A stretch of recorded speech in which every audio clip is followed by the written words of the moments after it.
How's it going, guys?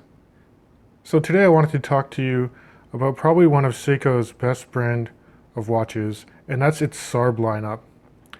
And about this time last year it was discontinued, so many people are asking, can I still find one? Is it worth the slightly inflated price?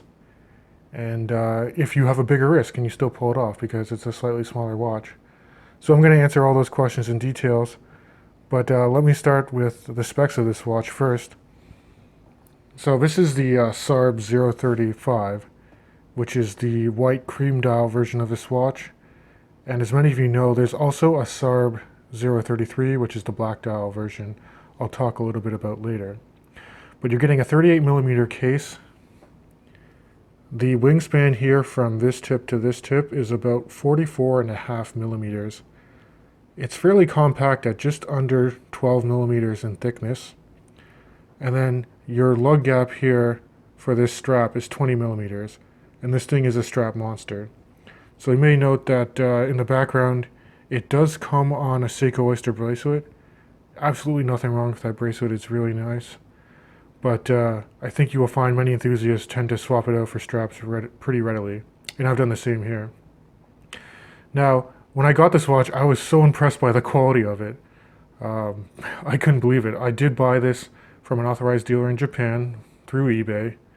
I paid around $500 Canadian, and that price, I say, it's a knockout. You should definitely pick one up if you can still find them. And when I got this watch, it made me lust right after the SARB033, which is the exact same watch but the black dial version. And some of you might be thinking, well, who in their right mind would double down and pay twice for pretty much the exact same watch?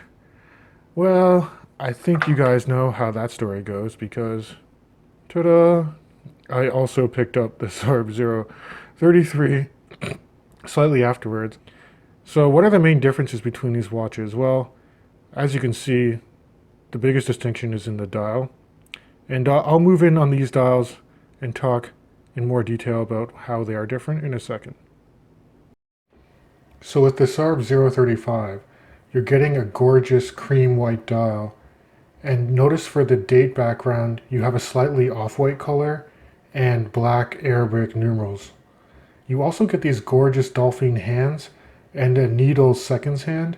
And I also really enjoy the indices that are applied and faceted. There are 2 facets to each of the hour markers, except for at the 12 o'clock position, which has 3 facets. And that really helps with orientation as well. Now with the SARB033, you get this beautiful ink black dial. And the date wheel, you'll see the background is the same color of black. And then you have white Arabic numerals for the actual date. And this is contrasted with some really nice white print on the dial. And it still has those same beautiful dolphin hands and needle second hands. And the same gorgeous faceted indices on the dial as the SARB035 does. Okay, so now I talked a bit about the dials. Those are the main differences for these watches. Aside from, the actual spec differences with the dial and date wheel, there's some other things you might want to consider as well. A lot of people consider the SARB035 on my left here a little more dressy with the white dial. I tend to find it is a little more dressy, and it's a little harder to dress down with different strap options, although I've done it on NATO straps and it looks pretty good. I'll throw up some pictures of both watches on, NATOs and other things just so you can get a good feel for, how you can actually dress them up or dress them down. But aside from that, the black dial on the SARB033 here on my right, most people consider it more of an everyday type of watch. I tend to agree with that, although it still looks really dressy and just as expensive as the SARB035 for sure.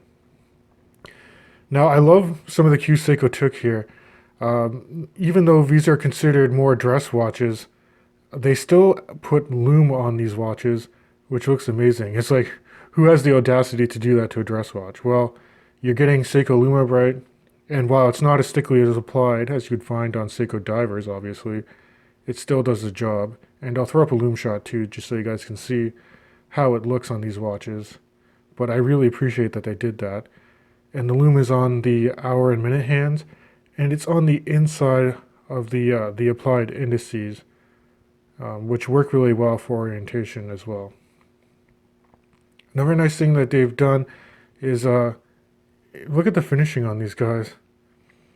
You get these beautiful transitions on the case between brushed and polish, and you do have signed Seiko crowns on both. And then I'll flip them on the back in a second just so you guys can see the movement, because I mean, again, they're both rocking the 6R15 movement.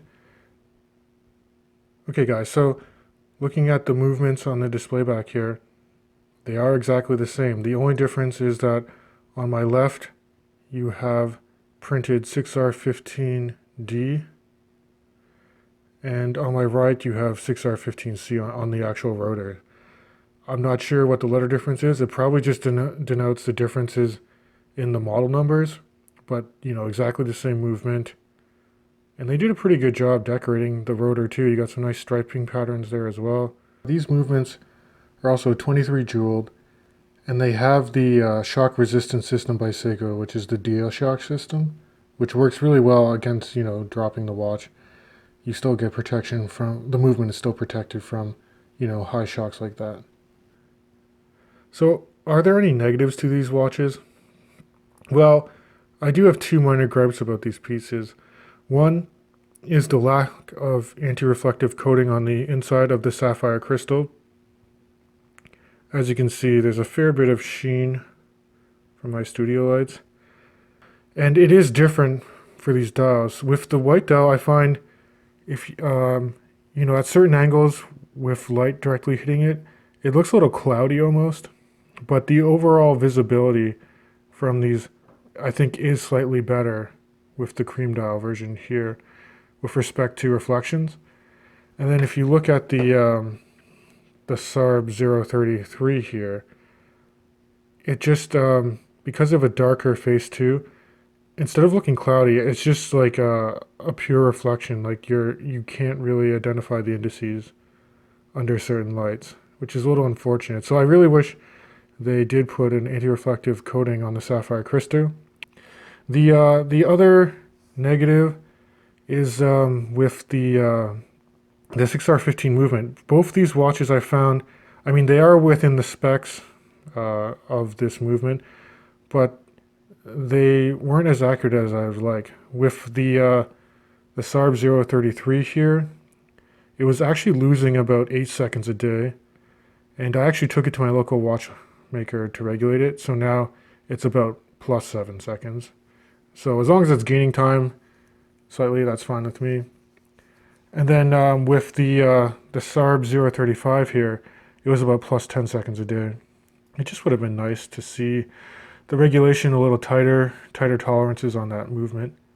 But aside from that, you are getting the benefits of a 50-hour power reserve, which is great to see. It's, you know, that's like 10 to 12 hours longer than your base Seiko or even some Swiss movements. So nice job there.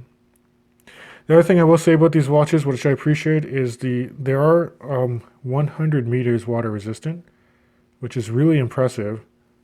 And given that this is also a non-screw down crown, so the crown, it winds really nicely. There is a bit of noise to it.